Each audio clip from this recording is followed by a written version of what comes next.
Hello students, कैसे हैं आप सब। तो आज हम पढ़ेंगे पाठ 14 विद्युत धारा के रासायनिक प्रभाव, कक्षा 8 विज्ञान। तो विद्युत धारा क्या है इसके बारे में आपको बताएंगे। विद्युत मतलब बिजली, जो बिजली होती है, लाइट होती है, ये कैसे बनती है और इसके क्या रासायनिक प्रभाव होते हैं। तो सबसे पहले आपको इसका अर्थ समझना चाहिए। किसी चालक मतलब कोई भी व्यक्ति द्रव में मतलब पानी में अगर विद्युत धारा को प्रवाहित करता है तो कौन सी रासायनिक जो है अभिक्रियाएं होती हैं, मतलब कौन से कार्य होते हैं। आपको पता है बच्चों, जो बिजली है वो कैसे बनती है और ये हमारे किस किस काम में आती है। और आपने देखा होगा कि जब भी हम बिजली का कोई भी कार्य करते हैं विद्युत का, तो हमें हमारे हाथ पैर गीले नहीं होने चाहिए। इसके साथ साथ हमें क्या करना चाहिए कि सूखे हाथों से या रबड़ के, प्लास्टिक के कुछ ग्लव्स पहनकर और फिर कार्य करना चाहिए। तो हम इस पाठ में यही पढ़ेंगे कि विद्युत धारा क्या है, विद्युत क्या है, और इसके साथ साथ जो इसके रासायनिक प्रभाव होते हैं वो किस तरह से हमारे पर असर करते हैं, वो सब हम आपको इस पाठ में पढ़ाएंगे। तो हम शुरू करते हैं। आपके अभिभावकों ने संभवतः आपको यह चेतावनी दी होगी कि गीले हाथों से किसी भी विद्युत सानिध्य को ना छुएं, परंतु क्या आप जानते हैं गीले हाथों से किसी विद्युत साधित्र को छूना क्यों खतरनाक होता है। तो आपको पता है लाइट वाले जो स्विच होते हैं, बोर्ड होते हैं, उनमें कितना करंट होता है, उनमें बहुत ज़्यादा करंट होता है। इसीलिए आपको पेरेंट्स हमेशा बोलते हैं कि गीले हाथ हैं तो आपको नहीं, किसी भी चीज़ को, लाइट वाली चीज़ को नहीं छूना चाहिए। और छोटे बच्चे होते हैं जिनके घरों में नीचे प्लग होते हैं, और कुछ बच्चे होते हैं नीचे क्रॉल करने वाले, रेड़ने वाले, उन बच्चों को क्या बोलते हैं, वहाँ पर अगर उनके नीचे स्विच होते हैं तो उन स्विचों को बंद कर दिया जाता है ताकि बच्चा खेलते खेलते उस पर हाथ ना लगाए। क्योंकि हमें तो नहीं मालूम ना, जो बच्चा घूम रहा है, खेल रहा है, उसके हाथ गीले हैं, बच्चा मुंह में भी हाथ डाल रहा होता है तो वो उस पर लग जाएगा, तो उससे करंट आने की संभावना होती है। तो जो है ये लाइट्स जो हैं बच्चों हमारे को रोशनी देती हैं, इसके साथ साथ इसके हमारे लिए कुछ दुष्परिणाम भी होते हैं। आगे देखते हैं। हम पहले ही सीख चुके हैं कि जो पदार्थ अपने से होकर विद्युत धारा को प्रवाहित होने देते हैं वे विद्युत के सुचालक या अच्छे चालक होते हैं। इसके विपरीत जो पदार्थ अपने से होकर विद्युत धारा को आसानी से प्रवाहित नहीं होने देते वे विद्युत के हीन चालक होते हैं। तो आप क्या सीख चुके हो कि जो पदार्थ होते हैं अपने से होकर विद्युत धारा को प्रवाहित होने देते हैं वे अच्छे चालक होते हैं। जैसे बटन्स हैं, जो भी आप बटन बंद करते हो, ऑन करते हो, ये अच्छे चालक होते हैं। जो नंगी तारें होती हैं, आपने देखा है ना, कुछ तारें बिजली की ऐसे लटक रही होती हैं, वो जो है हमारे लिए हीन चालक होती हैं। कक्षा 6 में यह जांच करने के लिए कि कोई पदार्थ अपने से विद्युत धारा को प्रवाहित होने देता है या नहीं, हमने एक टेस्टर बनाया था। क्या आपको याद है कि इसे सुनिश्चित करने में संप्रेक्षित ने हमारी किस प्रकार सहायता की थी। तो बच्चों, जब भी आपके घर कोई इलेक्ट्रीशियन आता है तो उसके पास वो टेस्टर ज़रूर होता है। तो वो टेस्टर की मदद से क्या करता है, वो टेस्टर की मदद से जो भी आपका स्विच बोर्ड ख़राब होगा या कोई भी पार्ट्स आपका बिजली का ख़राब होगा, उस टेस्टर को, वो पेचकस नुमा होता है, उस टेस्टर को वो उसमें डालता है, और अगर उसमें लाइट आती है तो कहता है इसमें करंट है, अगर उसमें लाइट नहीं आती है तो वो खराब है। तो आपने ये बनाया था टेस्टर, तो देखिए ये किस तरह से है। हमने देखा था कि धातुएं जैसे तांबा तथा एल्युमिनियम विद्युत का चालन करते हैं, जबकि कुछ पदार्थ जैसे रबड़, प्लास्टिक तथा लकड़ी विद्युत का चालन नहीं करते हैं। तो बच्चों कौन कौन सी पदार्थ हैं जो विद्युत का चालन करते हैं? रबड़ है, प्लास्टिक है और लकड़ी है। ये विद्युत का चालन नहीं करते हैं। आप अगर इनको पकड़कर कोई भी लकड़ी का काम कोई भी बिजली का काम करते हो तो करंट आने की संभावना बहुत ही कम होती है। तथापि अभी तक हमने अपने टेस्टर से केवल उन पदार्थों की जांच की थी जो ठोस अवस्था में थे, लेकिन द्रवों के प्रकरण में क्या होता है? क्या द्रव भी विद्युत का चालन करते हैं? आइए ज्ञात करें। तो बच्चों ठोस में जो ठोस पदार्थ होते हैं उनमें तो आपने विद्युत का देख लिया कि किस तरह से उनको चेक किया जाता है, लेकिन कुछ द्रव पदार्थ होते हैं उनमें भी बिजली होती है। बिजली बनती तो बच्चों पानी से ही है ना, तो इसका चालन कैसे करते हैं वो देखिए। पहेली और बूझो आपको स्मरण कराना चाहते हैं कि हम प्रयोग करते समय कभी भी मुख्य तारों मेंस अथवा जनत्री या प्रतिपक इन्वर्टर से विद्युत आपूर्ति नहीं करनी चाहिए। यहाँ सुझाइए सभी क्रियाकलापों में केवल विद्युत सेल का ही उपयोग करना चाहिए। समझ में आया आपको? अब देखिए क्या द्रव विद्युत चालन करते हैं। यह जांच करने के लिए द्रव अपने से होकर विद्युत धारा को प्रवाहित होने देते हैं या नहीं, हम उसी संपरीक्षित्र का प्रयोग कर सकते हैं। तथापि अब हम सेल के स्थान पर बैटरी का उपयोग करेंगे। संपरीक्षित्र का उपयोग करने से पहले हम यह परीक्षण करेंगे कि वह कार्य कर रहा है या नहीं। तो बच्चों क्या बताया गया कि आपको बैटरी का उपयोग करना चाहिए, क्योंकि बैटरी का प्रयोग करते समय भी करंट लगने की संभावना नहीं होती है। बाकी अगर आप नंगी तारों से या और किसी चीज़ से आप करोगे तो आपको एकदम झटका लग सकता है, करंट जोर से लग सकता है। तो आइए देखें क्रियाकलाप 14.1। संपरीक्षित्र के सिरों को क्षण भर के लिए एक दूसरे से स्पर्श कराइए। ऐसा करते ही संपरीक्षित्र का परिपथ पूरा हो जाता है और बल्ब दीप्त हो जाना चाहिए। तथापि यदि बल्ब दीप्त नहीं होता तो इसका अर्थ है कि संपरीक्षित्र कार्य नहीं कर रहा है। क्या आप इसके संभावित कारण बता सकते हैं? क्या यह संभव है कि तारों के संयोजन शिथिल हों या बल्ब फ्यूज हो गया हो अथवा आपके सेल बेकार हो गए हों? तो बच्चों क्या है इसमें क्या बता रहे हैं कि ज़रूरी नहीं होता कि हर बार आपके कार्य जो हैं वो ठीक हों।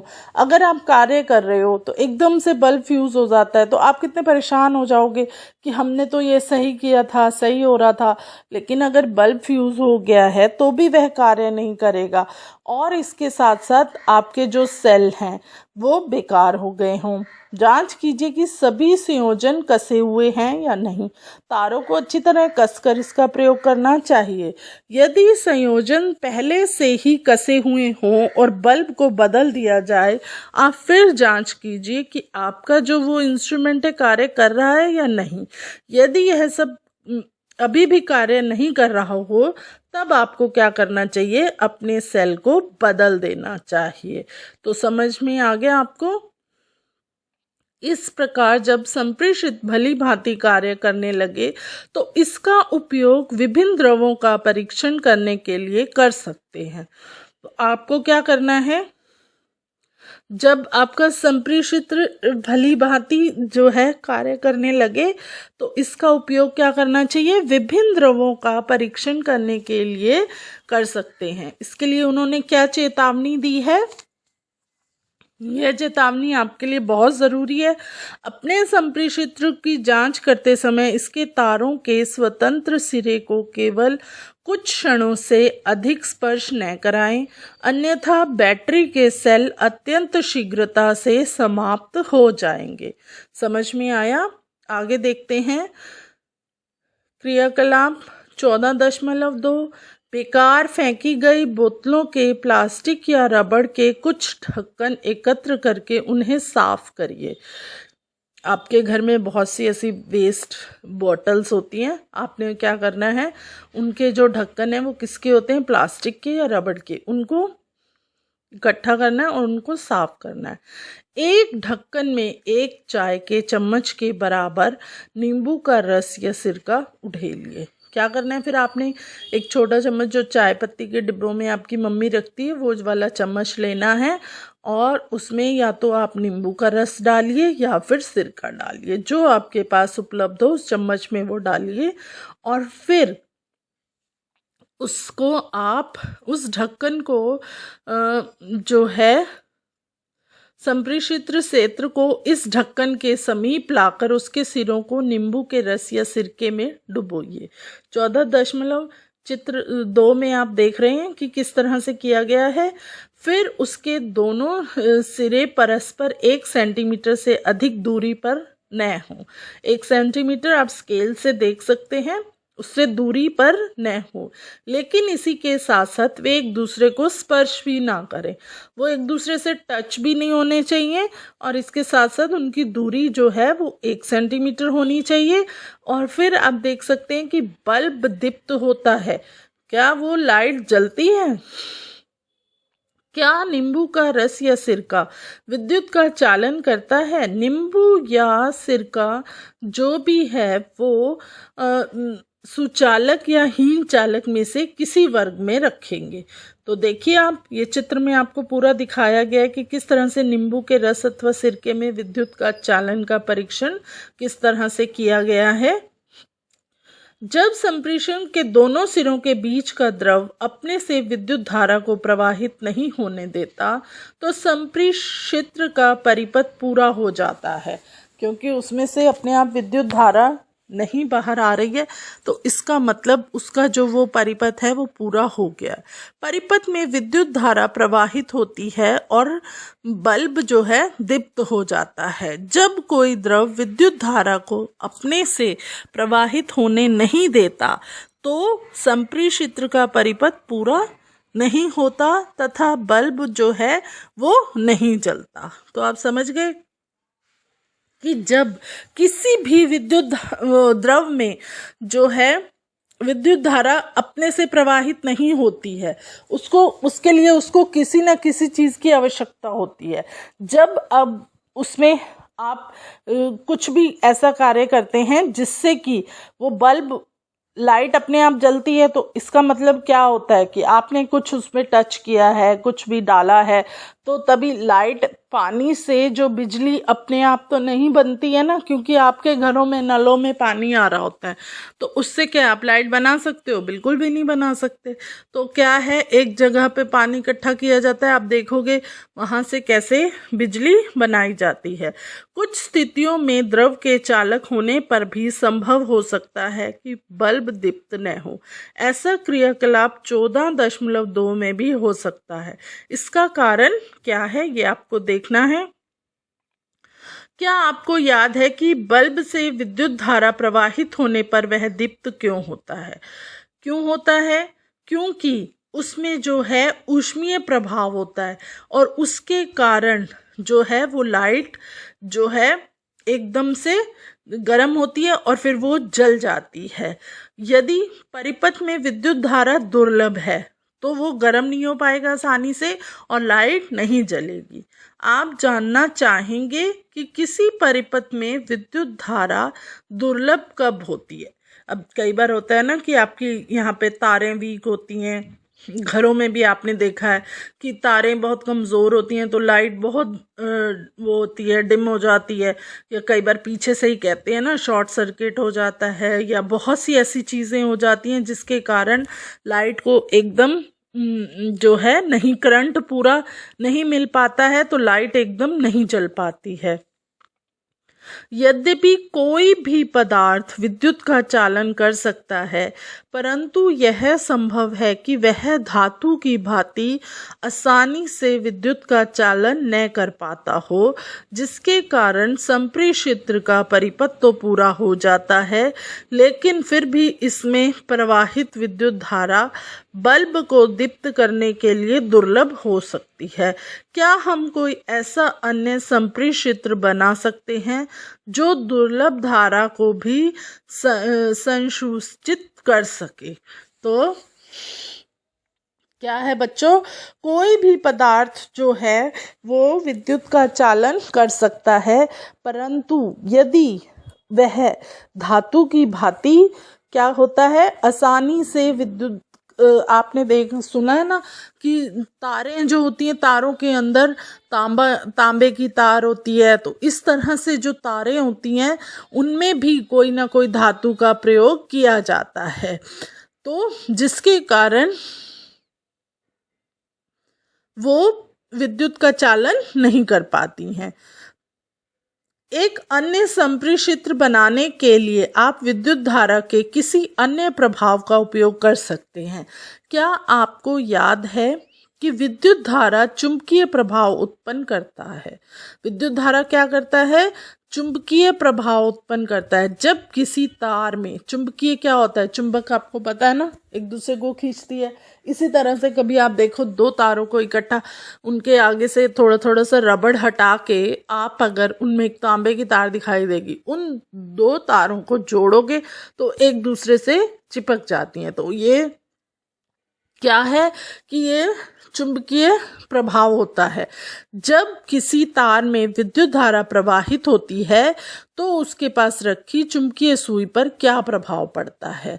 विद्युत धारा के बहुत दुर्लभ होने पर भी चुंबकीय सुई में विक्षेप देखा जाता है। क्या हम विद्युत धारा के चुंबकीय प्रभाव का उपयोग करके कोई संप्रेषित्र बना सकते हैं? आइए 14.3 द्वारा पता लगाएं। अब आपको मैंने पहले भी बताया था कि जो हम ये क्रियाकलाप करते हैं उसमें क्या होता है कि आप क्या कर सकते हैं, जितने भी आप ये क्रियाकलाप करते हैं इसमें आपको बहुत अच्छे से समझ में आ जाता है कि जो भी प्रैक्टिकल है, अब आप ऐसे पढ़ते रहते हो आपको नहीं समझ आता, मैं आपको पढ़ा रही हूँ, लेकिन जब आप ये प्रैक्टिकल करते हो तो आपको पाठ जल्दी से समझ में आ जाता है। इसीलिए आपको पाठ में ये क्रियाकलाप दिए जाते हैं ताकि ये जो भी आप क्रियाकलाप करें वो अपने टीचर के, पेरेंट्स के सामने करें ताकि आपको यह जल्दी से समझ में आ जाए।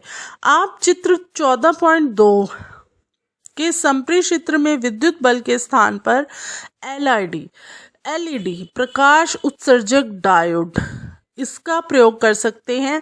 एलईडी दुर्लभ विद्युत धारा प्रवाहित होने पर भी दीप्त होता है। आजकल आपने देखा है आपके घरों में एलईडी लाइट्स का बहुत प्रचलन आ गया है। एक तो कहते हैं कि वो जो है एलईडी बल्ब्स जो हैं वो अच्छी रोशनी देते हैं और इसके साथ साथ उससे हमारे जो है लाइट का खर्च भी कम आता है। तो इसीलिए आज के समय में एलईडी बल्ब्स बहुत ज़्यादा उपयोग में आने लगे हैं और इसके लिए ये अधिक वोल्टेज भी नहीं लेते हैं।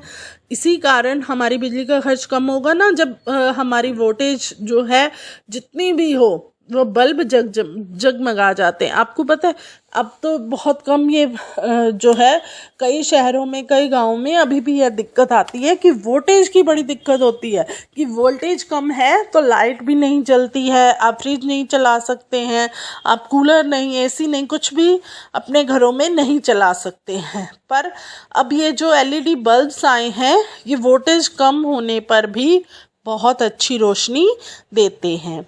एलईडी के साथ दो जो है वो तारें जुड़ी होती हैं, इन तारों को लीड्स कहते हैं। तो सुन रहे हैं आप, देख रहे हैं आप, एक तार दूसरे की अपेक्षा थोड़ा लंबा होता है। याद रखिए कि एलईडी को किसी परिपथ में जोड़ते समय एक लंबे तार को सदैव बैटरी के धन टर्मिनल से तथा छोटे तार को बैटरी के ऋण टर्मिनल से जोड़ते हैं। अब आप ये 3 बल्ब देख रहे हैं, ये हैं कुछ एलईडी और इनमें किस तरह से तारें हैं, एक छोटी है एक लंबी है। आगे देखें। अब आपने एक और क्रियाकलाप करना है। माचिस की खाली डिब्बिया से ट्रे निकालिए। ट्रे पर चित्र में दर्शाए अनुसार एक विद्युत तार के कुछ फेरे लपेटिए।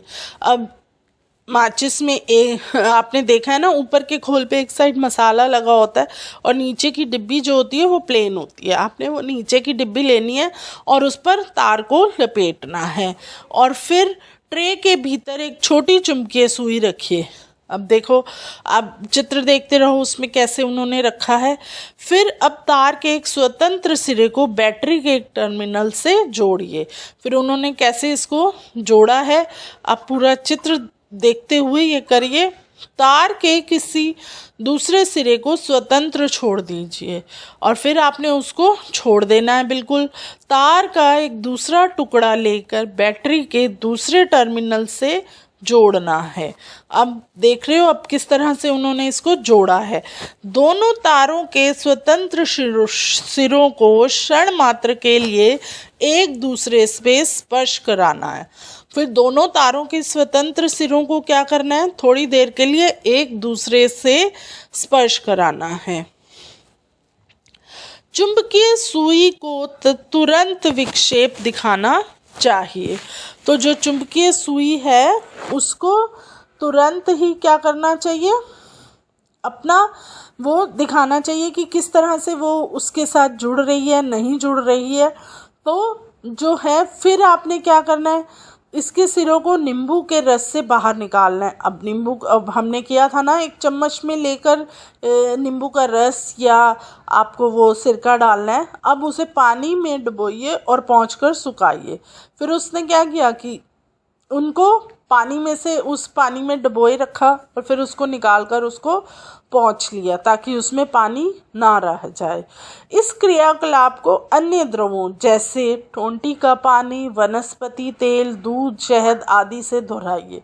फिर आपको एक एक चम्मच में क्या लेना है, आपके घर में जो पानी आता है टैप या नल में से, उसमें से 1 चम्मच पानी लेना है। वनस्पति तेल, खाने का तेल लेना है, थोड़ा सा दूध लेना है, शहद लेना है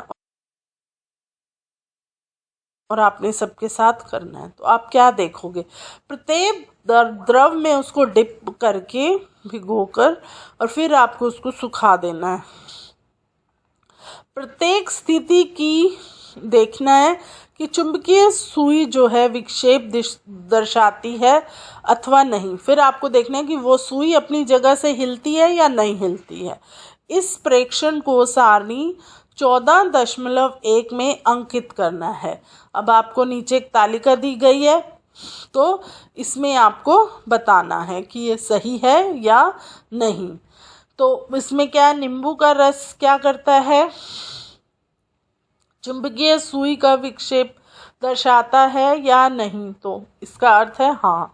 और सुचालक है या हीन चालक है, ये अच्छा चालक है। ऐसे ही सिरका है, वो भी हाँ है और अच्छा चालक है। टूटी का पानी, वनस्पति तेल, दूध, शहद,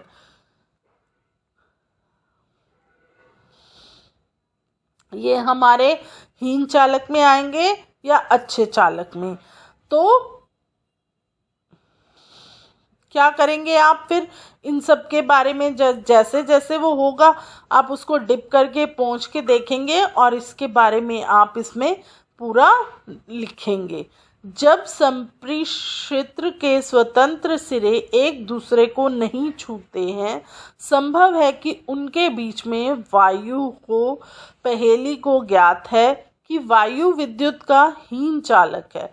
अब बूझो और पहेली है, वो देखो क्या कह रहे हैं कि जो वायु है वो विद्युत का हीन चालक है, परंतु उसने पढ़ा है कि तड़ित के समय वायु से विद्युत धारा प्रवाहित हो जाती है। वह यह जानना चाहती है क्या हर अवस्था में वायु विद्युत की हीन चालक होती है। इसी से प्रेरित होकर बूझो भी यह जानना चाहता है कि क्या हीन चालकों की श्रेणी में रखे अन्य पदार्थ भी विशेष परिस्थितियों में अपने में से विद्युत को प्रवाहित होने देते हैं। बच्चों, क्या है कि जो वायु है वो हीन चालक है, परंतु आपने देखा है कि आकाश में जब मौसम खराब होता है तो कितनी ज़ोर से बिजली कड़कती है। तो ये सब क्या होता है, ये विद्युत धारा के ही प्रवाहित होने पर होता है। तो समझ में आया आपको। वास्तव में कुछ परिस्थितियों में अधिकांश पदार्थ विद्युत धारा का चालन कर सकते हैं। यही कारण है कि वर्गीकृत पदार्थों को चालकों तथा विद्युत रोधियों के रूप में वर्गीकृत करने की अपेक्षा अच्छे चालकों तथा हीन चालकों के रूप में वर्गीकृत करने को अधिक मान्यता दी जाती है। तो क्या होता है, बहुत सी ऐसी परिस्थितियां आती हैं जिसमें बहुत से पदार्थ ऐसे हैं जो विद्युत धारा के अच्छे चालक हैं। यही कारण है कि पदार्थों को चालकों द्वारा विद्युत रोधियों के रूप में वर्गीकृत करने की अपेक्षा अच्छे चालकों तथा हीन चालकों के रूप में वर्गीकृत करने की जो है मान्यता दी जाती है। हमने टूटी के पानी द्वारा विद्युत चालन का परीक्षण किया है। आइए अब आसुत जल द्वारा विद्युत चालन का परीक्षण करते हैं। तो क्या किया है, टूटी के पानी द्वारा विद्युत का चालन किस तरह से करना है और आसुत जल द्वारा विद्युत का चालन हम करते हैं। अब आप देखो, एक स्वच्छ तथा सूखे प्लास्टिक या रबड़ के ढक्कन में लगभग 2 चाय के चम्मच के बराबर आसुत जल भरिए। आप आसुत जल को अपने विद्यालय की प्रयोगशाला से प्राप्त कर सकते हैं। आप किसी दवाई की दुकान या डॉक्टर या नर्स से भी आसुत जल ले सकते हैं। तो बच्चों, आपने क्या करना है, फिर एक स्वच्छ लेना है और सूखे या प्लास्टिक या रबड़ के ढक्कन को जो बिल्कुल साफ़ हो, उसमें कुछ ना हो, और उसमें आपने क्या करना है, 2 चम्मच आसुत जल भरना है। और ये आपको कहाँ से मिलेगा, या तो आपके स्कूल में जो है प्रयोगशालाएं होती हैं वहाँ पर मिलेगा, या आप किसी भी डॉक्टर या नर्स की से ले सकते हैं। और फिर आपने क्या करना है, संप्रेषित्र का उपयोग करके इसका जो है प्रैक्टिकल करना है। आसुत जल जो है विद्युत चालन करता है अथवा नहीं, मतलब यह हमारे विद्युत के लिए सही है अथवा नहीं। आप क्या पाते हैं, क्या आसुत जल विद्युत चालन करता है। अब एक चुटकी साधारण नमक लेकर इसे आसुत जल में घोलिए और फिर देखो इसमें आप क्या निष्कर्ष निकालते हैं। जब हम आसुत जल में नमक घोलते हैं तो हमें क्या प्राप्त होता है, नमक का घोल, और यह क्या होता है, विद्युत का अच्छा चालक है। जो जल हमें नलों, हैंडपंपों, कुओं, तालों से प्राप्त होता है वह शुद्ध नहीं होता है। हमें शुद्ध जल लेना है। और जैसे अब आप देखते हो ना, आजकल तो हर घरों में कैसे वाटर फिल्टर हैं, आरओ हैं, इन सब का प्रयोग करके जो है पानी को शुद्ध कर लिया जाता है। पहले समय में ऐसा सबके पास नहीं होता था, तो शुद्ध जल हमें बाहर से खरीदना पड़ता था। तो यह जो हमारे जल होते हैं, जैसे हैंडपंप का जल है, कुओं का जल है, ये क्या है, ये जैसे कुएं हैं ढके हुए नहीं होते तो इसमें मक्खी मच्छर वगैरह सब घूम रहे होते हैं, तो वो क्या हो जाते हैं, अशुद्ध हो जाते हैं। और इसमें अनेक लवण घुल हो सकते हैं। लवण क्या होते हैं, जैसे खुला पानी है तो वो गंदा ही होगा ना, साफ थोड़ी होगा। तो इसमें जो है लवण जो है बहुत से होते हैं। खनिज लवणों की थोड़ी मात्रा इसमें प्राकृतिक रूप से विद्यमान होती है, इसीलिए यह जल विद्युत का सुचालक होता है। इसके विपरीत आसुत जल लवणों से मुक्त होने के कारण हीन चालक होता है। एक वाटर प्यूरिफायर का जल और एक ओपन जल, इसमें आप देखोगे कितना फर्क होता है। जल जो है, पहेली कहती है जल में थोड़ी मात्रा में प्राकृतिक रूप से विद्यमान खनिज लवण मानव स्वास्थ्य के लिए लाभदायक होते हैं, परंतु ये लवण जल को चालक बना देते हैं। इसीलिए हमें वैद्युत संयंत्रों का उपयोग करके कभी भी गीले हाथों से अथवा गीले फर्श पर खड़े होकर काम नहीं करना चाहिए। आपको ये बार बार बताया जाता है इस पाठ में कि जब भी आप लाइट का कोई भी कार्य करते हैं तो आपको अपने हाथों को हमेशा पोंछकर या गीले फर्श पर गीले पैरों से कभी भी ये कार्य नहीं करना चाहिए।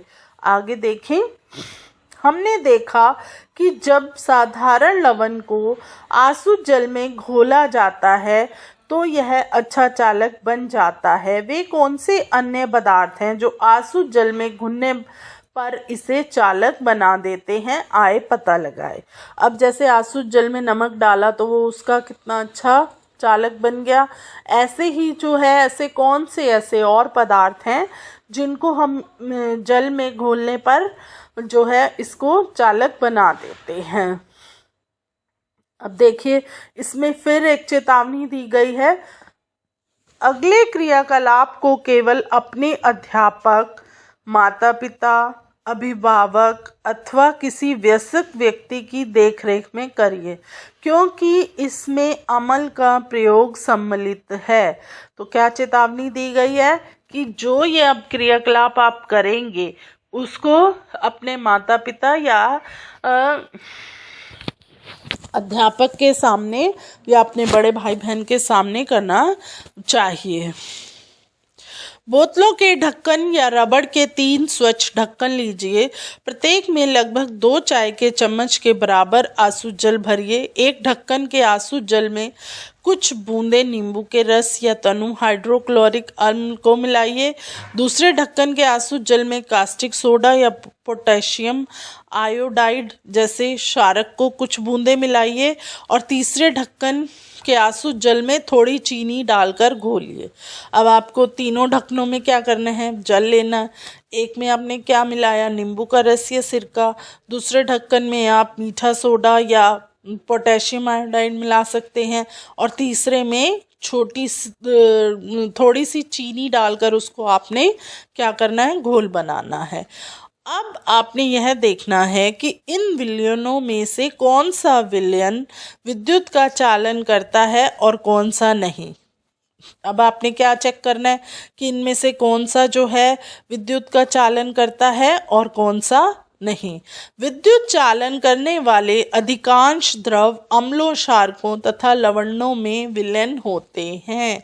तो क्या कह रहे हैं कि जितने भी ये हमारे द्रव हैं तीनों, इसमें क्या है, अम्ल हैं, क्षारक हैं, तो जो है इनमें वो विलय करते हैं। इसीलिए जब विद्युत धारा किसी चालक विलयन से प्रवाहित होती है तो वह विलयन में कोई प्रभाव उत्पन्न नहीं करती है। समझ में आया आपको? आगे देखें, विद्युत धारा के रासायनिक प्रभाव। विद्युत धारा के रासायनिक प्रभाव क्या हैं? कक्षा 7 में हमने विद्युत धारा के कुछ प्रभावों के बारे में सीखा था। क्या आप इन प्रभावों की सूची बना सकते हैं? जब विद्युत धारा किसी चालक विलयन में प्रवाहित होती है तो यह क्या प्रभाव उत्पन्न करती है? आए पता लगाएं। तो क्या देखा था आपने कक्षा 7 में कि हमने कुछ विद्युत धारा के प्रभावों के बारे में सीखा था और इन प्रभावों की हमें सूची बनानी है और फिर देखना है कि ये किस तरह से प्रभाव को उत्पन्न करती है। आए देखें, 2 बेकार सेलों से सावधानी पूर्वक कार्बन की छड़ें निकालिए। जो भी सेल होते हैं बच्चों, इनके अंदर भी कुछ ना कुछ ऐसा पदार्थ होता है, तभी तो सेल को अगर हम घड़ी में डालते हैं, कहीं भी प्रयोग करते हैं तो वो कितने अच्छे से कार्य करते हैं। अगर उनमें भी करंट की कैसे पैदा किया जाता है, तो वो करंट जो है उनमें कार्बन के द्वारा किया जाता है। उनकी धातु की टोपियों को रेगमाल से साफ करके इन पर तांबे की तार लपेटिए। आप देखते हैं ना अब सेल को याद करो कि सेल में एक तरफ पीछे एक हिस्सा जो है बिल्कुल प्लेन होता है, एक तरफ कुछ उठा हुआ होता है। तो आपने अब क्या करना है, जो उठे हुए हिस्से को उन्होंने टोपी बोला है, इसको आपने रेगमाल से साफ करना है और इस पर तांबे की तार को लपेटना है और फिर उनको एक बैटरी से जोड़ना है। इन दो छड़ों को हम इलेक्ट्रोड कहते हैं। इन छड़ों को आप क्या कहते हैं, इलेक्ट्रोड। कार्बन की छड़ों के, अब आप ये देख रहे हो चित्र, जल से विद्युत धारा कैसे प्रवाहित हो रही है। कार्बन की छड़ आपने देख ली, फिर जल है नीचे, फिर कार्बन की है और वो धातु की टोपी ऐसे ही सेल पर बनी होती है ना। इसमें आपने कैसे इनको एक दूसरे से ऊपर जाके कनेक्ट किया गया है। फिर आप आगे देखें, स्थान पर आप लगभग 6 सेंटीमीटर लोहे की कीलें भी ले सकते हैं। तो आपने क्या करना है, इसके स्थान पर आप 6 सेंटीमीटर लंबी लोहे की कील भी ले सकते हो और फिर किसी कांच के गिलास या प्लास्टिक के कटोरे में एक प्याला जल भरना है। देख लिया ना आपने, उन्होंने कैसे जार में जल को भरा हुआ है। जल को अधिक चालक बनाने के लिए इसमें एक छोटा चम्मच भरकर साधारण नमक या नींबू के रस की कुछ बूंदें डालनी है। अब इस विलयन में इलेक्ट्रोड को डुबोइए। अब आपने देखा उसमें किस तरह से उन्होंने इलेक्ट्रोड को डुबो लिया। अब यह सुनिश्चित कीजिए कि कार्बन की छड़ों की धातु की टोपियां जल के बाहर रहें। आप चित्र को देख रहे हैं, इसमें किस तरह से उन्होंने जल कहाँ तक भरा हुआ है, क्योंकि जल पूरा नहीं भरा है, जो धातु की टोपियां हैं वो जल से बाहर हैं। इसके बाद क्या है, 3-4 मिनट तक आपने देखना है, इलेक्ट्रोड को ध्यान पूर्वक देखना है। आपने ये जो रोड है इनको अच्छे से देखना है। क्या आपको इलेक्ट्रोड के समीप किसी गैस के बुलबुले देख पाते हैं? क्या हम विलयन में हो रहे परिवर्तन को रासायनिक परिवर्तन कह सकते हैं? कक्षा 7 में पढ़ी गई रासायनिक परिवर्तन की परिभाषा का स्मरण कीजिए। तो आपने देखा कि किस तरह से है। तो आप जब ये करोगे, इसमें आपको साथ में छोटी छोटी सी बूंदें दिखाई देंगी। तो जो ये बूंदें होंगी, ये हमारे रासायनिक पदार्थ जो हैं उसके बुलबुले दिखाई देंगे। सन 1980 में एक ब्रिटिश रासायनिक विलियम निकलसन 1753 से 1815 में यह दर्शाया कि यदि इलेक्ट्रोड जल में डूबे हों तथा उनके द्वारा विलयन से विद्युत धारा प्रवाहित की जाए तो ऑक्सीजन तथा हाइड्रोजन के बुलबुले उत्पन्न होते हैं। ऑक्सीजन के बुलबुले बैटरी के धन टर्मिनल से जुड़े इलेक्ट्रोड पर तथा हाइड्रोजन के बुलबुले दूसरे इलेक्ट्रोड पर बनते हैं। तो बच्चों, हमारे जो वैज्ञानिक हैं वो कितनी रिसर्च करते रहते हैं समय समय पर, ये आपने देखा होगा। तो जो ब्रिटिश रासायनिक विलियम निकलसन थे, उन्होंने 1753 से 1815 के बीच में ऐसे बहुत सी जो हैं एक्सपेरिमेंट किए, जिस पर उन्होंने बताया कि ऑक्सीजन तथा हाइड्रोजन के बुलबुले उत्पन्न होते हैं। समझ में आया आपको? किसी चालक विलयन से विद्युत धारा प्रवाहित होने पर रासायनिक अभिक्रियाएं होती हैं। तो जब कोई भी ऐसा कार्य किया जाता है तो हमेशा क्या होता है कि रासायनिक अभिक्रियाएं होती हैं। जैसे आपने देखा ना कि हाइड्रोजन और ऑक्सीजन के बुलबुले किस तरह से इलेक्ट्रोड पर निकलते हैं। इसके फलस्वरूप इलेक्ट्रोडों पर गैस के बुलबुले बन सकते हैं। एक तो रसायन के देखें और फिर वो क्या कहते हैं कि क्या हो सकता है, गैस के बुलबुले भी बनते हैं। इलेक्ट्रोड पर धातु के निक्षेप देखे जा सकते हैं। विलयनों के रंग में परिवर्तन हो सकते हैं। यह रासायनिक अभिक्रिया उपयोग किए जाने वाले विलयन तथा इलेक्ट्रोडों पर निर्भर करती है। ये विद्युत धारा के कुछ रासायनिक प्रभाव हैं। तो क्या है, इलेक्ट्रोड के बुलबुले बनते हैं। फिर क्या होता है, विलयनों के रंग में भी परिवर्तन होता है। और विलयनों के रंग में किस तरह से, जैसे रासायनिक अभिक्रियाएं उपयोग किए जाने वाले विलयन तथा इलेक्ट्रोडों पर निर्भर करती हैं, और फिर ये क्या करते हैं, कुछ रासायनिक प्रभाव जो हैं वो उत्पन्न करती हैं। बूझो ने यह परीक्षण करने का निश्चय किया कि क्या कुछ फल एवं वनस्पतियां भी विद्युत चालन करती हैं या नहीं। अब देखो, बच्चों का दिमाग होता है। अब सारे बच्चे कहते हैं कि द्रव आ रहा है, गैस आ रहा है, रासायनिक वो हमारे समीकरण आ रहे हैं। अब जो ये हमारे फल और वनस्पतियां हैं, इनके बारे में हम देखते हैं। तो वो क्या करते हैं, एक आलू के 2 बराबर भागों में काट लेते हैं और एक तांबों की तारों में इस पर निर्विष्ट कर देते हैं। तभी उसकी माँ ने उसे बुला लिया और वह आलू में निर्विष्ट किए तारों को उसमें से आलू में से निकालना भूल जाता है। और जब वो आधे घंटे बाद आकर देखता है तो वो क्या देखता है, उसने देखा कि आलू में एक तार के चारों ओर नीला हरा सा धब्बा बन गया, जबकि दूसरी तार के चारों ओर ऐसा कुछ भी नहीं हुआ। तो देखो कितना अच्छा एक्सपेरिमेंट किया उन्होंने। ये देख रहे हो आप किस तरह से वो हमने ये जल से किया था, उसने ये आलू नीचे रखकर इसका परीक्षण कर लिया। तो उसे इस परीक्षण पर बड़ा आश्चर्य हुआ और उसने पहेली के साथ इस क्रियाकलाप को कई बार दोहराया। उन्होंने पाया कि हर बार धन टर्मिनल से संयोजित चार के चारों ओर से नीला हरा धब्बा बनता है।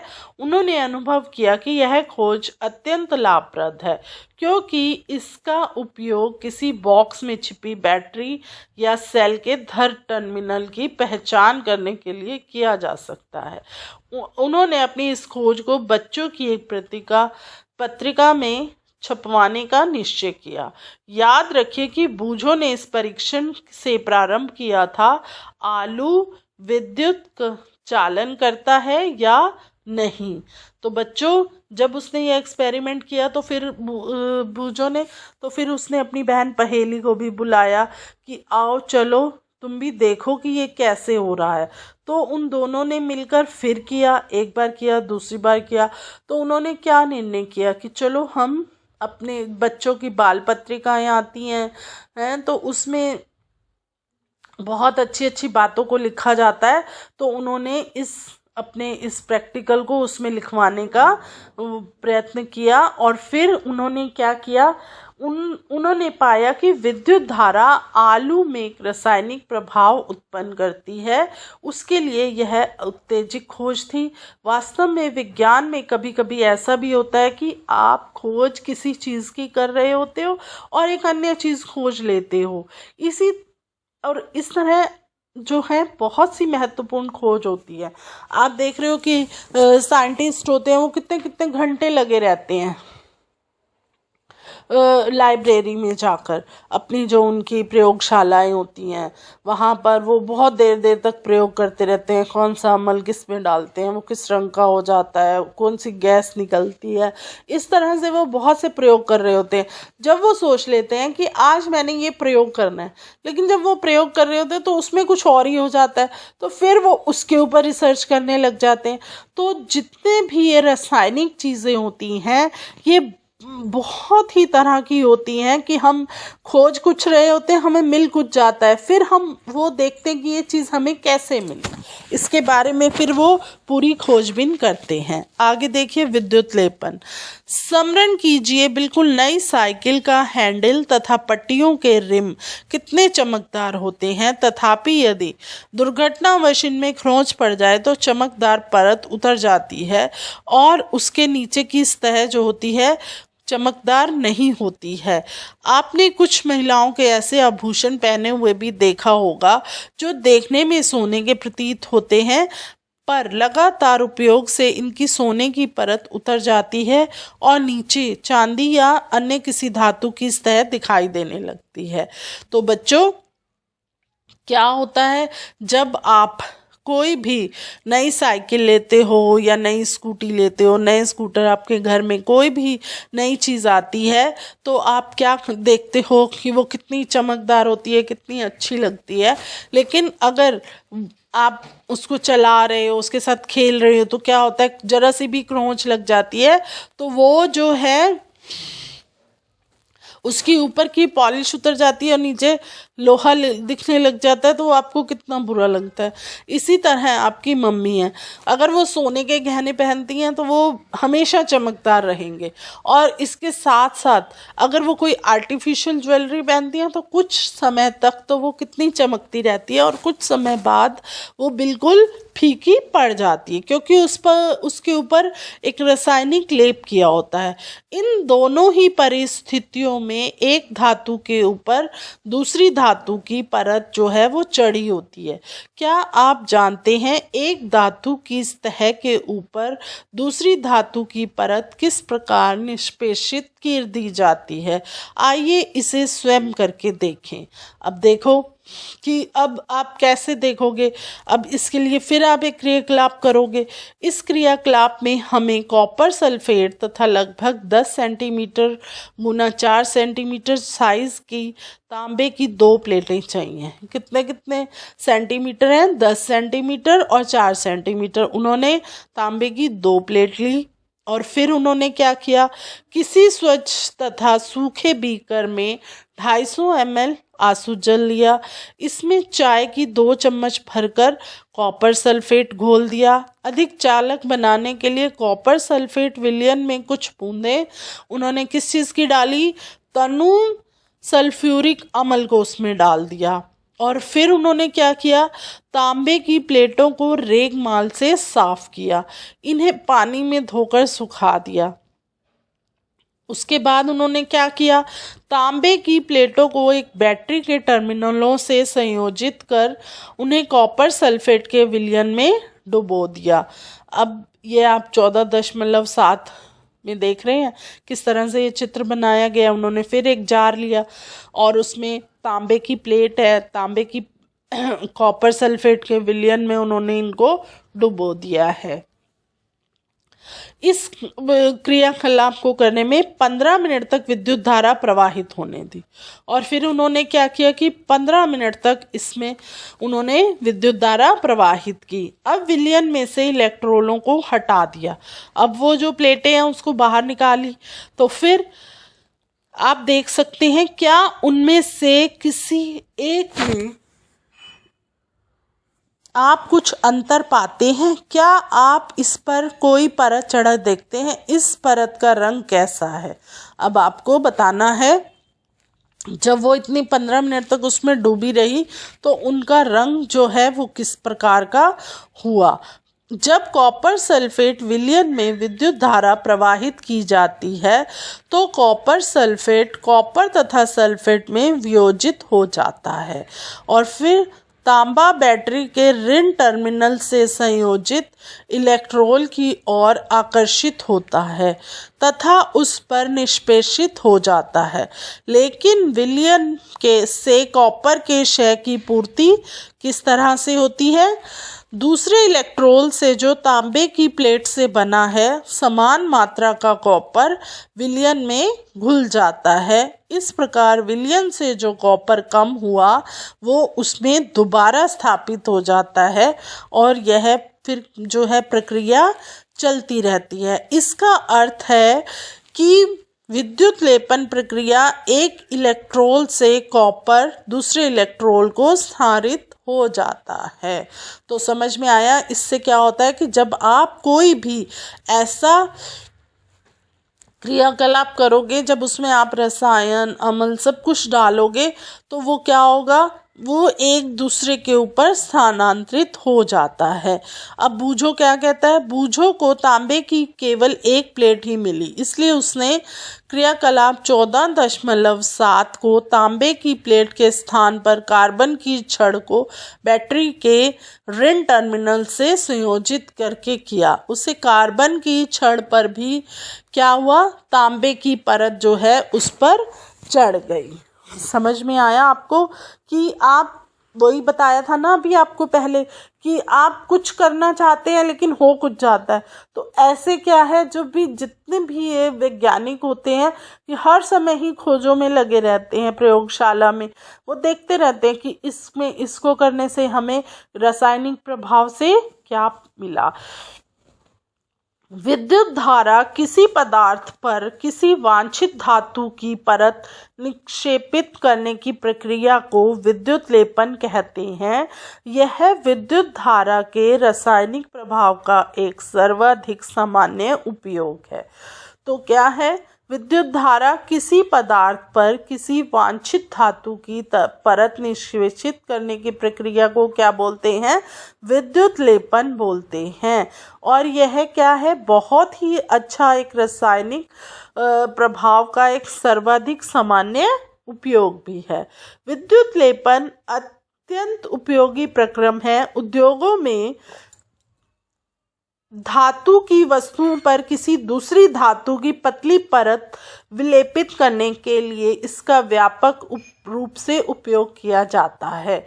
चित्र 14.8 देखिए, इसमें क्या है, विलेपित किए जाने वाली धातु की परत में कुछ ऐसे वांछित गुण होते हैं जो वस्तु की धातु में नहीं होते हैं जिस पर निक्षेपण किया जाता है। उदाहरण के लिए अनेक वस्तुएं जैसे कार के कुछ भाग, स्नानगृह की टूटी, गैस बर्नर, साइकिल का हैंडल, पहियों के रिम आदि पर क्रोमियम का लेपन किया जाता है। क्रोमियम जो है वो बहुत ही चमकदार दिखाई देता है। यह संचारित नहीं है कि यह खरोंचों का प्रतिरोध करता है। अब आपने देखा है ना, बहुत से पदार्थ जो होते हैं वो कितने चमकदार होते हैं, उनको चमकदार बनाया जाता है।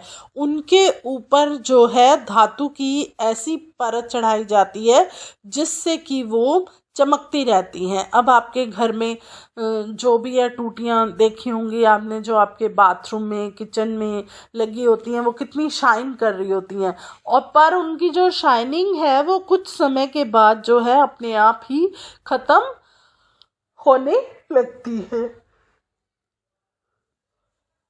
आगे देखें, क्रोमियम चमकदार दिखाई देता है, यह संक्षारित नहीं होता है, यह खरोंचों का प्रतिरोध करता है तथा क्रोमियम महंगा होता है। तो तभी तो बोलते हैं ना कि आप जो भी टैप लेते हो ये इस दाम की है, इस दाम की है, क्योंकि उसके ऊपर, और वो कहेंगे कि ये इतने साल तक ख़राब नहीं होगी, या आपके गैस के बर्नर हैं ये इतने साल तक चमकते रहेंगे। वो किस वजह से होता है, वो जो है क्रोमियम इनके ऊपर लगाया जाता है, उसकी वो बहुत महंगा होता है, इसीलिए जो है वो चीज़ के दाम को भी बढ़ा देते हैं। इसीलिए वस्तु को किसी सस्ती धातु से बनाया जाता है, और जो है नीचे तो कुछ भी होता है लेकिन वो क्या करते हैं, ऊपर उस पर एक क्रोमियम की परत चढ़ा देते हैं। आभूषण बनाने वाली सस्ती धातुओं पर चांदी तथा सोने का विद्युत लेपन करते हैं। ये आभूषण देखने में चांदी के या सोने के प्रतीत होते हैं, लेकिन वास्तव में अपेक्षाकृत बहुत सस्ते होते हैं। आप देखते हो ना, आपकी मम्मी लाती हैं कि ये देखो सोने की बैंगल लग रही है या सोने के झुमके लग रहे हैं, पर ये मुझे मिले 100 रुपये के, 200 रुपये के। वो किस वजह से मिलते हैं कि उसके अंदर तो कोई और धातु होती है, लेकिन उसके ऊपर वो ऐसे हल्का सा पानी सा चढ़ा देते हैं जिससे कि वो सोने के और चांदी जैसे प्रतीत होते हैं। खाद्य पदार्थों के भंडारण के लिए उपयोग किए जाने वाले टिन के डिब्बों में लोहे के ऊपर टिन का विद्युत लेपन किया जाता है। टिन लोहे से कम क्रियाशील होता है। इस प्रकार खाद्य पदार्थ लोहे के संपर्क में नहीं आते हैं और खराब होने से बच जाते हैं।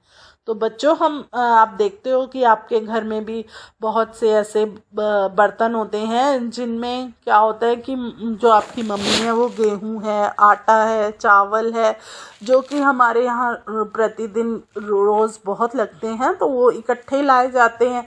तो वो इकट्ठे लाकर क्या है, इन ड्रमों में भर देते हैं। ड्रम किस चीज़ के होते हैं, टिन के होते हैं। और ये जो है इनमें क्या है, जंग नहीं लगता है, जो हमारे खाने की सामग्री को खराब नहीं करते हैं। पुलों तथा स्वचालित वाहनों को प्रबल बनाने के लिए लोहे का उपयोग किया जाता है, तथापि लोहे में संक्षारित होने तथा जंग लगने की प्रवृत्ति होती है, अतः इसे संक्षारण तथा जंग लगने से बचाने के लिए लोहे पर जिंक की परत निक्षेपित कर दी जाती है। अब आपको पता है पुल जो भी हमारे यहाँ बनाए जाते हैं और जो हमारे वाहन हैं जैसे साइकिल है, स्कूटर है, गाड़ियाँ हैं, ये किस चीज़ से बनी होती हैं, लोहे से।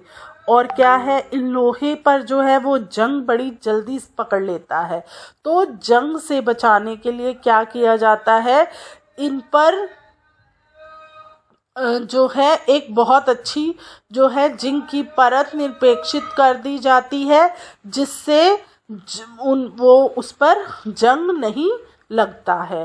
अब विद्युत लेपन कारखानों में भी उपयोग किए जा चुके हैं। विलयनों का निपटारा किया जाना भी एक मुख्य समस्या है। यह एक प्रदूषणकारी अपशिष्ट है तथा पर्यावरण संरक्षण के लिए इस प्रकार के प्रदूषकों के निपटारे के लिए विशिष्ट दिशा निर्देश जो हैं वो दिए गए हैं। अब आपने देखा कि बहुत सी फैक्ट्रियां ऐसी हैं जहां पर रसायनों का उपयोग किया जाता है। ये रसायन जो हैं हमारे वातावरण को दूषित करते हैं, तो हमारे वातावरण को स्वच्छ रखने के लिए कम से कम रसायनों का उपयोग करने के लिए हमेशा कारखानों को बोला जाता है, जिससे हमारे वातावरण, हमारा जल, हमारा ये सब सुरक्षित रहे।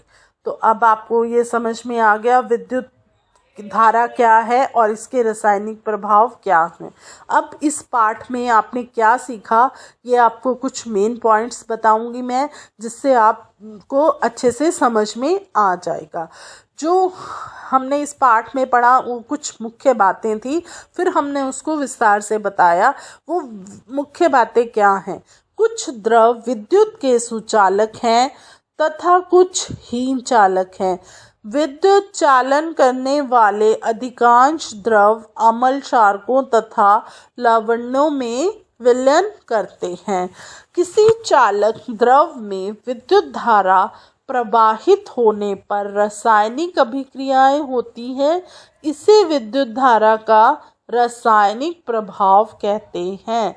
विद्युत धारा किसी पदार्थ पर वांछित धातु की परत निक्षेपित करने की प्रक्रिया को विद्युत लेपन कहते हैं। तो इसके हमारे प्रमुख शब्द हैं इलेक्ट्रोड, विद्युत लेपन, सुचालक, एलईडी, हीन चालक। ये हमारे मुख्य शब्द हैं और इस पाठ में आपने जो सीखा वो हमने आपको बताया।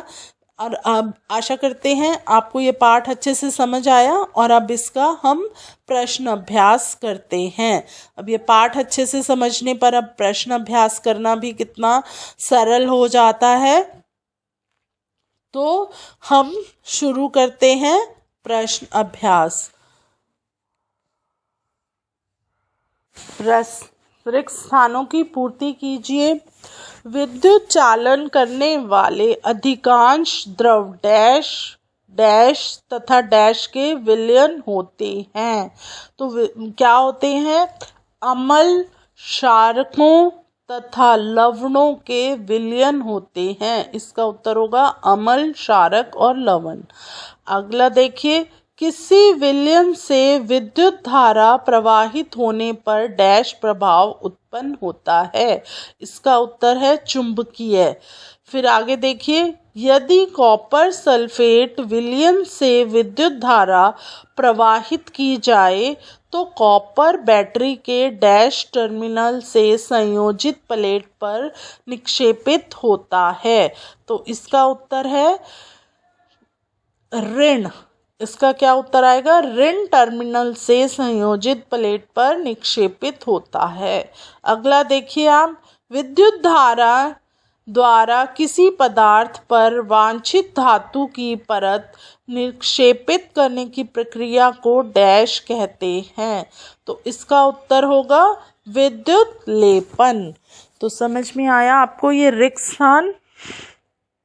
अगला प्रश्न देखिए, जब किसी संप्रेक्षित क्षेत्र के स्वतंत्र सिरों को किसी विलयन में डुबोते हैं तो चुंबकीय सुई विक्षेपित होती है। क्या आप ऐसा होने के कारण की व्याख्या कर सकते हैं?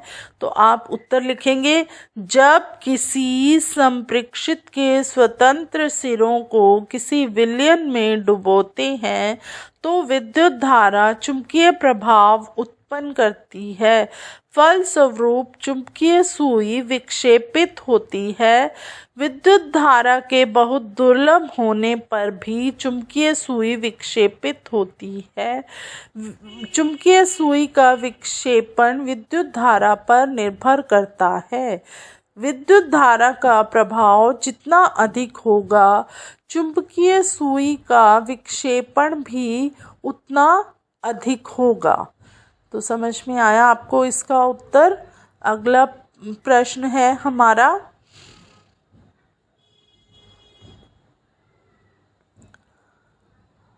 ऐसे 3 द्रवों के नाम लिखिए जिनका परीक्षण चित्र 14.9 में दर्शाए अनुसार करने पर चुंबकीय सुई विक्षेपित कर सकें। अब इसमें आपको हमने पहले भी पढ़ाया था, तो इसका उत्तर आप चित्र देख रहे हैं।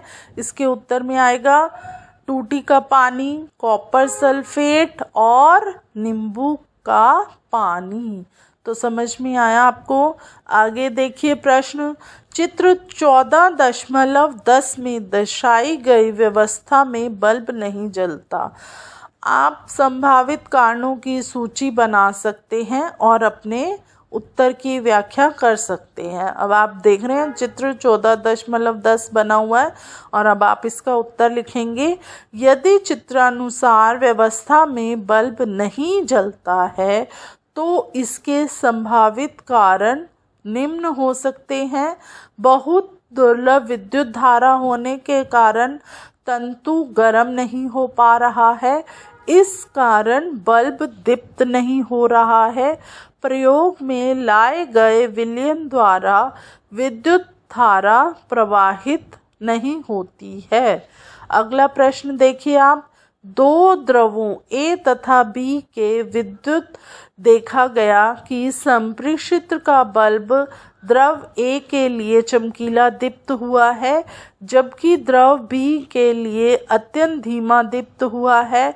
आप क्या निष्कर्ष निकाल सकते हैं कि द्रव A द्रव B से अच्छा चालक है, द्रव B द्रव A से अच्छा चालक है, दोनों द्रवों की चालकता समान है। द्रवों की चालकता के गुणों की तुलना इस प्रकार नहीं की जा सकती। तो आप इसका उत्तर लिखेंगे, द्रव A द्रव B से अच्छा चालक है। अगला प्रश्न देखिए, क्या जल विद्युत का चालन करता है? यदि नहीं तो इसके चालक बनाने के लिए हम क्या कर सकते हैं? तो इसका उत्तर है नहीं, शुद्ध जल विद्युत का चालन नहीं करता, क्योंकि लवण विद्युत के अच्छे चालक होते हैं। अतः हम शुद्ध जल में नमक, चीनी, साधारण नमक घोलकर इसको क्या करते हैं, चालक बना सकते हैं। अब आप अगला प्रश्न देखिए, आग लगने के समय फायरमैन पानी के पाइपों का उपयोग करने से पहले उस क्षेत्र की मुख्य विद्युत आपूर्ति को बंद कर देते हैं। व्याख्या कीजिए, ऐसा क्यों? क्योंकि लवण विद्युत के अच्छे चालक होते हैं तथा साधारण पानी में ये पाए जाते हैं। साधारण पानी जो है वो विद्युत का सुचालक है। इस कारण आग लगने के समय फायरमैन पानी के होज का उपयोग करने से पहले उस क्षेत्र का मुख्य विद्युत आपूर्ति बंद कर देते हैं। छिड़काव के दौरान संभवतः कुछ पानी विद्युत बोर्ड तक जा सकता है, जिससे सारे क्षेत्र में विद्युत प्रवाह का खतरा होता है और जान माल की हानि से बचना भी एक कारण है। अगला प्रश्न देखिए आप।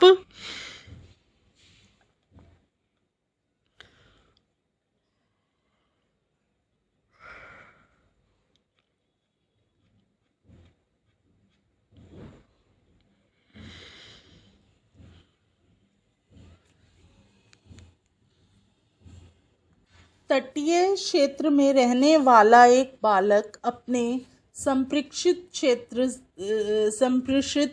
से पीने के पानी तथा समुद्र के पानी का परीक्षण करता है। वह देखता है कि समुद्र के पानी के लिए चुंबकीय सुई अधिक विक्षेप दर्शाती है। क्या आप इसके कारण की व्याख्या कर सकते हैं? आप उत्तर लिखेंगे।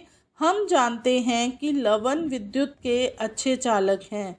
समुद्र के पानी के लिए चुंबकीय सुई का विक्षेप अधिक है, क्योंकि समुद्र का पानी संप्रेक्षित के पानी से अधिक लवण युक्त है, अर्थात वो विद्युत का सुचालक है। आगे देखिए। क्या तेज वर्षा के समय किसी लाइनमैन के बाहरी मुख्य लाइन के विद्युत तारों की मरम्मत करना सुरक्षित होगा? व्याख्या कीजिए। तो इसका उत्तर लिखेंगे आप। नहीं, पानी विद्युत का सुचालक होता है, अतः तेज वर्षा के समय किसी लाइनमैन के बाहरी मुख्य लाइन के विद्युत तारों की मरम्मत करना सुरक्षित नहीं है। वर्षा के दौरान विद्युत प्रवाह की दिशा में लाइनमैन को भारी झटका लग सकता है, जिसके कारण उसकी मृत्यु हो सकती है। अगला प्रश्न देखें आप। पहेली ने सुना था कि वर्षा का जल उतना ही शुद्ध होता है जितना कि आसुत जल। इसलिए उसने एक स्वच्छ बर्तन में, कांच के बर्तन में कुछ जल वर्षा का एकत्र करके संप्रेक्षित से उसका परीक्षण किया। उसे यह देखकर आश्चर्य हुआ, चुंबकीय सुई विक्षेप दर्शाती है। इसका क्या कारण होता है? अब आप इसका उत्तर लिखेंगे। वर्षा का जल कांच के बर्तन में इकट्ठा करके उसका संप्रेक्षित से परीक्षण करने पर चुंबकीय सुई विक्षेप दिखाती है। इसके कई कारण हो सकते हैं। वर्षा का जल वायुमंडल के संपर्क में आकर अशुद्धियों से युक्त हो जाता है। कांच के बर्तन में भी अशुद्धियां होने की संभावना है। हम जानते हैं कि लवण विद्युत के अच्छे चालक होते हैं। आसुत जल में नमक मिलाकर उसे भी विद्युत सुचालक बना सकते हैं। वर्षा का जल यदि अशुद्ध हो तो चुंबकीय विक्षेप दर्शाता है। आप अगला प्रश्न देखें। अपने आसपास उपलब्ध विद्युत लेपित वस्तुओं की सूची बनाइए। अब आप इसका उत्तर लिखेंगे। विद्युत लेपित वस्तुओं की सूची निम्न है। पानी की टूटी, कार के संवेदनशील भाग, नई अलमारी, लोहे की वस्तुओं पर पेंट द्वारा जिंक की परत, रसोई के बर्तन। अगला प्रश्न आप देखें। जो प्रक्रिया आपने क्रियाकलाप 14.7 में देखी वह कॉपर के शोधन में उपयोग होती है। एक पतली शुद्ध कॉपर छड़ एवं एक अशुद्ध कॉपर की छड़ इलेक्ट्रोड के रूप में उपयोग की जाती है।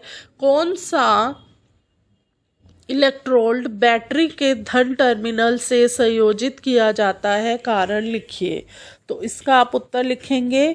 अशुद्ध कॉपर की छड़ को धन टर्मिनल से संयोजित किया जाना चाहिए, क्योंकि अशुद्ध छड़ का कॉपर विलयन में मिलेगा तथा शुद्ध कॉपर ऋण टर्मिनल से जुड़े शुद्ध कॉपर की छड़ पर जमा होगा। अशुद्ध कॉपर की छड़ को धन टर्मिनल से संयोजित किया जाना चाहिए, क्योंकि अशुद्ध छड़ का कॉपर विलयन में मिलेगा तथा शुद्ध कॉपर ऋण टर्मिनल से जुड़े शुद्ध कॉपर की छड़ पर जमा होगा। तो बच्चों, अच्छा लगा आपको यह पाठ? इसके क्वेश्चन प्रश्न उत्तर और इसका प्रश्न अभ्यास भी हो गया। आशा करते हैं आप ये अच्छे से समझेंगे। अब हम आपको अगले पाठ पर मिलते हैं। तब तक के लिए आप यह पाठ अच्छे से याद करना। आप सभी बच्चों का धन्यवाद।